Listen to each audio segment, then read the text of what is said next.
Amis de Roland-Garros, bonjour. La petite machine à remonter le temps de Tennis Play vous propose un tout petit voyage en l'an de grâce 2011.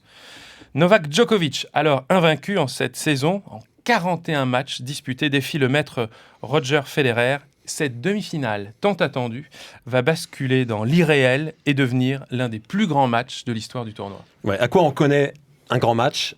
Eh bien, il n'y avait personne ce soir-là, ce vendredi soir-là, dans les allées. Il n'y avait personne au village. Tous les joueurs qui étaient présents, tous les anciens joueurs, tous les spécialistes du tennis étaient dans les tribunes pour assister à cette surprise extraordinaire. Parce que Djokovic, effectivement, tu l'as dit Christophe, était invaincu de l'année. A-t-on déjà vu un tennis aussi violent sur le central de Roland-Garros ?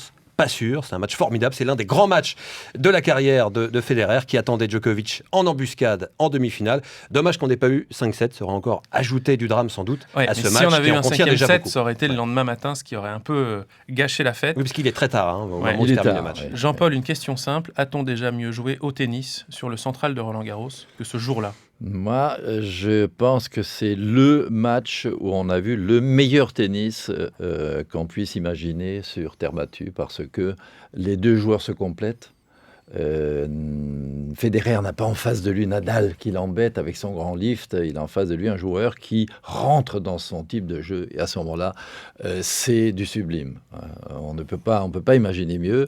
Et j'étais tellement content de voir comment ça se passait que, comme le disait souvent Nelson Montfort, je suis le plus mauvais pronostiqueur de match du monde, parce que je ne pronostique que les gens que j'aime comme vainqueurs.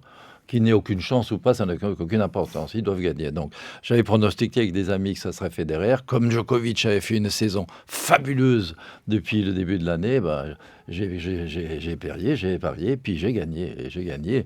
Excellent repas, je vous le garantis. Merci, Roger. Djokovic, Federer, demi-finale 2011. Pas la peine de vous faire de longs discours. C'est tout simplement l'un des plus grands matchs de l'ère Open. Vous savez donc ce qu'il vous reste à faire.